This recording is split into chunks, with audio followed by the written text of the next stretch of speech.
Vamos para o primeiro assunto de hoje, que a gente vai focar bastante nessa semana econômica. O Senado aprovou o projeto de lei que vai limitar o aumento do salário mínimo e mudar também as regras do BPC e do abono salarial. Era a última medida do pacote fiscal em votação no Congresso Nacional nesse finalzinho de ano. Vamos ver a reportagem de Gabriela Prado.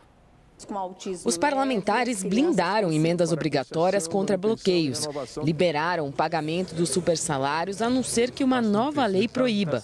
Derrubaram boa parte das mudanças do BPC e excluíram a medida que permitiria à União reduzir repasses ao Fundo Constitucional do Distrito Federal. Com isso, a economia para os cofres públicos deve diminuir. Cálculos de instituições financeiras prevêem que essas alterações vão ter um impacto de 8 bilhões de reais até 2026. O governo, no entanto, se defende e diz que isso não pesou no cálculo do corte de gastos. Eu não acredito em desidratação, como tem sido falado. O próprio ministro Haddad falou no máximo R$1 bilhão do projetado para 2 anos de 70. Então, ou seja, seria 69 bilhões de reais. E deixa eu lhe dizer que o que o Congresso aprovou é mais que isso. Então, nós refizemos a conta com base na votação do Congresso. E vocês vão verificar que não houve desidratação no nível que se imaginava. A aprovação do pacote aconteceu depois de o governo acelerar a liberação do pagamento de emendas parlamentares que estavam travadas. O esforço não foi suficiente para concluir o calendário de votações esperado pelo Executivo neste ano. A votação da lei orçamentária anual vai ficar para o ano que vem por falta de prazo antes do início do recesso parlamentar, que começa oficialmente neste sábado. Alas do governo pontuam que o projeto deve ser colocado em pauta em fevereiro de 2025, no começo do ano legislativo. O presidente do Senado, Rodrigo Pacheco, afirmou que a análise da matéria caberá aos próximos presidentes das casas legislativas. A última vez que o Congresso não aprovou o orçamento até o fim do ano foi em 2020, durante a crise sanitária de Covid-19. Roberto, eu começo com você para a gente tratar desse tema que foi essa discórdia aí sobre, primeiro, o valor do impacto do pacote. O governo insiste que é na casa dos 70 bilhões. Você comentou aqui agora há pouco que o teu cálculo está na casa dos 50 e a média do mercado, bancos e fundos, enfim, né, também por aí. Então, queria te ouvir sobre o valor, essa desidratação, o impacto real disso e essa tentativa do governo de tentar salvar o pacote fiscal, mesmo depois das mudanças no Congresso. Acho que são 3 pontos, Thaís. O primeiro deles, assim, a gente tem que tentar estimar o que vem de ajuste aí das contas, porque minha função é projetar o resultado fiscal no ano que vem. Então, minha atividade de economista é tentar olhar para frente e ver o que vem aí de despesa e receita, o que vai ser o resultado primário.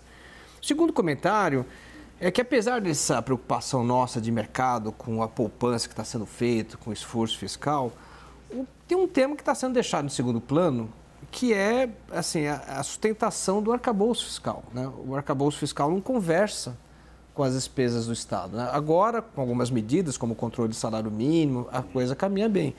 Mas saúde e educação, por exemplo, estão indexados a 100% da variação da receita. Então, uma coisa que eu acho estranho é o fato de você ter dúvidas sobre a sustentação do arcabouço. O arcabouço, do jeito que está construído hoje, não é uma regra coerente, porque não conversa com a realidade do gasto público. E o terceiro ponto que eu acho que está fora, a gente vem ao longo do último ano, 1 ano e meio, discutindo muito aqui no Brasil sobre método primário, se o governo alcança ou não, mas está passando desapercebidamente ao lado uma dívida pública que não para de subir. E ela não para de subir porque os juros reais no Brasil são mais altos que a capacidade do país crescer. Precisaria de um superávit primário, na verdade, e essa diferença entre juro real e capacidade de crescer, ela vem se ampliando. A cotação de mercado hoje na B3 sugere que a gente vai ter 10% de juro real. Então, o custo de rolagem... Faz muitos anos que isso não acontece, Há muitos anos. Um juro real de 2 dígitos é uma coisa que a gente acha... Eu achei que a gente teria se livrado de um cenário assim. E com 2 dígitos de juro real, a economia afunda. Então, o que você tem é uma combinação de custo de dívida subindo, capacidade de recolher impostos caindo. Então, eu acho que importantes sinais do Congresso, acho que o governo vem fazendo o esforço correto, na direção correta, só que eu acho que ele é insuficiente para tranquilizar o mercado, de que nós teremos uma dívida que a médio e longo prazo se estabilize. Hoje é uma trajetória absolutamente preocupante. Lucas, eu quero te ouvir a tua leitura de Palácio, do Planalto e também do Congresso. Quero começar pelo Congresso. Foi uma semana de fast track. A gente passou os primeiros dias depois da apresentação do pacote com incerteza se andaria ou não. E termina com essa votação, com a desidratação que aconteceu, principalmente o BPC, super salários, que ninguém conseguiu e ninguém deixou mexer. Qual a tua avaliação? Assim, esse foi um esforço de Arthur Lira e Pacheco para não virar o ano com essa batata quente na mão do Congresso? Foi, Thaís. Foi um esforço do Arthur Lira, foi o esforço do Rodrigo Pacheco, principalmente do Arthur Lira, que era quem começava os trabalhos ali, né? Os projetos começaram pela Câmara, então chegaram ali no último dia e, obviamente, o Pacheco também deu muita atenção ao tema. E eu tive no Congresso alguns dias essa semana e era claro a desorganização do governo na articulação da aprovação. Então, o governo assim, deve muito ao Arthur a aprovação desse projeto. Como foi ao longo do ano muitas das medidas econômicas do Haddad, né? Tá certo que em vários momentos o Arthur Lira entrou em algumas bolas divididas com o Ministério da Fazenda, mas pela forma do que pelo mérito, né? O governo insistiu muitas vezes em medidas provisórias, foi medida provisória do CARF, medida provisória de outras coisas que não andavam. Da desoneração. Da desoneração. Final do ano passado. Esse é outro ponto, acabou medida provisória que não seja óbvia. Assim, medida provisória para tentar impor visão, a gente não está mais vendo e nem vai mais ver no curto prazo, a não ser que, enfim, mude muita coisa lá em Brasília. Então, foi um super esforço do Arthur Lira, como foi em outros momentos da agenda econômica. Então, hoje eu vejo que são dois tipos de articulação em Brasília. Tem a articulação do Planalto, que funciona de modo ruim para médio, e tem a articulação do Ministério da Fazenda, que funciona de médio para boa. Nessa toada aí do ajuste fiscal, passou por conta de uma articulação do Ministério da Fazenda que foi boa, foi desidratada a articulação porque o governo também bateu cabeça, e principalmente pelo Arthur, que não queria deixar esse assunto para o ano que vem. Daniel, você que está aí perto, como é que você percebe a situação do governo com o Congresso? O governo está em dívida com o Congresso Nacional por essa semana? Tá, Thaís, sem dúvida. Sobrou o orçamento, mas o orçamento ser votado só no ano que vem não chega a ser tão dramático assim. A gente já viu isso acontecer em outros anos, outros exercícios. Dá para se virar em janeiro, fevereiro ali com a regra do 10º. Isso não é tão grave assim. O governo ficou na dívida com os dois presidentes da casa, que saíram agora. Foi mais do que qualquer tipo de articulação, foi muito também a pressão do dólar nas alturas que fez ali, era nítido no Congresso essa semana um sentido de urgência para tratar do assunto com esse dólar a 6,30. Né? O Congresso entende isso, né? A gente já falou disso aqui, que o dólar não entende a linguagem do déficit primário, entende a linguagem do dólar a 6,30. Agora, teve um ponto curioso, né? Independentemente de quanto foi essa desidratação, uma característica dessa gestão de 4 anos de Arthur Lira na presidência da Câmara foram sempre os projetos chegando muito em cima da hora plenário para serem votados, né? Era designado um relator, o relator mostrava ali em cima da hora o texto que ele tinha feito e aí os outros 511 deputados, tirando o relator e o próprio Arthur Lira, mal sabiam que estavam votando. Isso aconteceu muitas e muitas e muitas vezes. Desta vez, uma coisa que ninguém sabia direito que estava votando era no caso dos supersalários. Então, a gente teve ali uma desidratação, por exemplo, das regras do aperto do BPC. Que bom, porque é até leviano fazer ajuste em cima de BPC. Agora, super salário, veja o que aconteceu. A PEC original tinha ali uma previsão de que, enquanto não se passasse uma nova lei, tudo que excede o teto constitucional de R$ 44 mil estava proibido. Houve uma mudança no texto. A partir de agora, tudo que excede R$ 44 mil de teto está permitido. e só quando se passar uma lei que a gente vai ter o fim, digamos, dos supersalários, dos penduricários, principalmente na justiça. E aí esse debate acabou sendo invisível, né? Em 2 dias, um dia, 24 horas ali entre uma casa e outra, obviamente ninguém discutiu isso. Então a gente falou tanto de BPC, por exemplo, e o supersalário passou tranquilo. Nem deu tempo, Thaís, de discutir muito com, aqui mesmo na imprensa, sociedade civil, empresários, setor produtivo, sindicatos. Não teve debate. Eu lembro, por exemplo, do arcabouço fiscal, né, que o relator foi o Cláudio Cajado. Sim. O Cláudio Cajado rodou o país, falava com todo mundo, veio aqui, foi em outras emissoras, dava entrevista, fazia evento, deu entrevista lá na Arco, falou com todo mundo. O relator, a gente lembra quem é o relator dessas medidas fiscais de agora? Não. Né? Passou batido, né? Ninguém sabe quem é o relator. Não, porque foi tudo no atropelo, né? Agora Padovani, o que essa movimentação de final de ano, lembrando que vai haver uma troca no comando do Congresso, mas ainda assim a gente entende a engrenagem, a máquina, a disposição da máquina em botar as coisas para funcionar. O que essa movimentação sinaliza sobre a agenda econômica no Congresso no ano que vem? O que te preocupa e o que te alivia?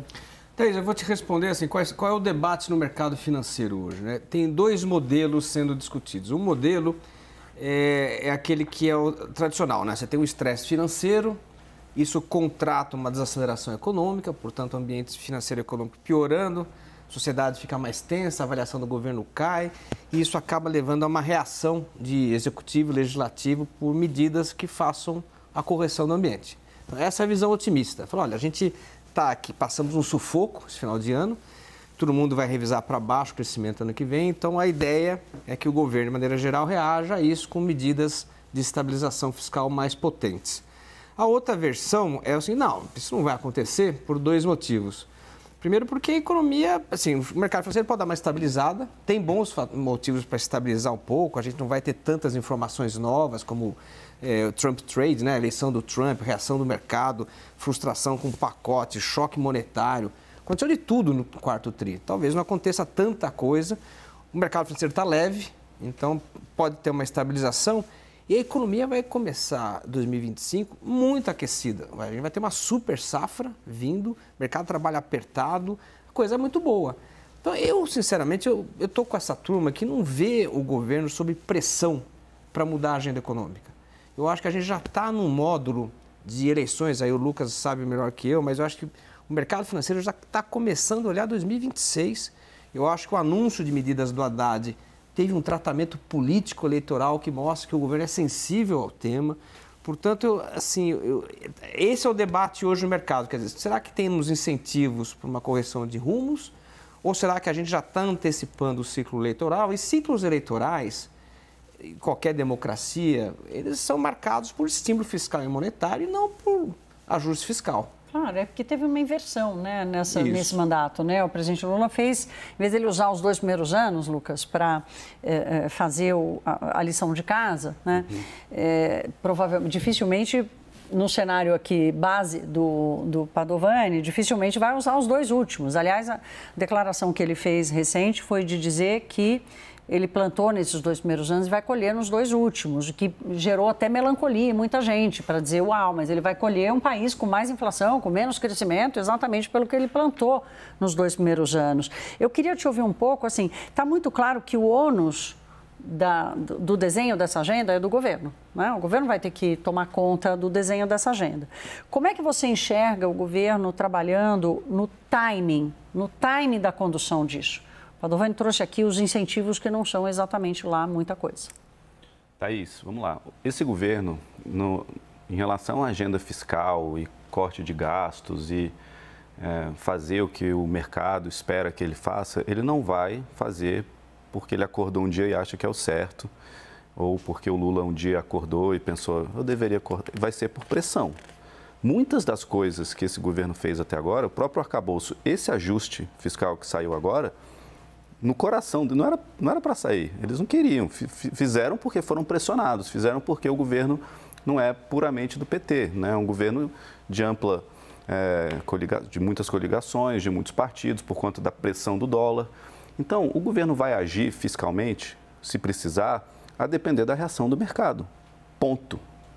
Eu até escrevi um artigo outro dia no Brazil Journal que eu falo, o governo vai trocar a roda do carro em movimento. Então, hoje, o que eu vejo de timing? Passou as medidas, legal, a gente vai entrar agora férias, tudo bem, período mais de calmaria. Calmaria sim, né? Sem grandes novidades, sem grandes notícias, como disse muito bem o Padovani. Né? O Brasil precisa descansar um pouco. O Ministério da Fazenda, eu inclusive falei com o Durigan, o secretário executivo da Fazenda agora há pouco, ele confiante com as medidas que foram aprovadas, foi muito firme para mim, dizendo, Lucas, não houve a desidratação, retira muito pouco do valor, de 71 ou 70 bilhões, vai para 69 e muito ali, tira 1,5 bilhão. Então, o que eu acho que é a cronologia agora? A gente vai começar o ano daqui a pouquinho e o governo vai ficar olhando o mercado. Se lá por janeiro, fevereiro, março, tiver uma outra turbulência, um outro terremoto como a gente teve desse, aí o governo volta à mesa e prepara novas coisas. Se não tiver, não vai fazer. Então vai depender da reação do mercado, porque o governo sabe que 2 anos de dólar a 6 e muito é muito difícil para enfrentar uma reeleição. Esse país penaliza, independente do carisma do Lula, da força do Lula. Eu acho que o Lula chega com competitividade em 2026, só que com 2 anos de dólar a 6 e muito, 6 e pouco, é muito complicado. Inclusive, uma pesquisa recente, acho que é de hoje, da Atlas Intel, saiu há pouco, ou vai sair, pela primeira vez desde o início do mandato, a desaprovação passou um pouquinho a aprovação. Né? Do bom ótimo para o desaprova. Isso, né? O Andrei Roman, que vem muito aqui, sim. Da Atlas Intel, me mandou a pesquisa hoje, falou, olha, vê aí os números. E pela primeira vez você tem uma inversão ali da linha vermelhinha dizendo desaprovo. Então, bom, o que Lucas, eu vejo... Há que se lembrar que o Datafolha que saiu agora mostra também, né? Uma curva muito próxima entre aprovação e reprovação do governo e basicamente coloca o governo Lula nos mesmos patamares do governo Bolsonaro nesta mesma época. Né? Inclusive a gente fez um levantamento lá na Arco, o presidente Lula hoje, ele tem uma popularidade maior apenas do que Fernando Henrique II, Fernando Henrique II e Bolsonaro, ou seja, os presidentes que não conseguiram uma reeleição. Claro. Então ele vai ter que melhorar. Claro que as coisas podem... eu acho que ele vai chegar competitivo, até porque a eleição não é sobre o Lula, é sobre com quem ele vai.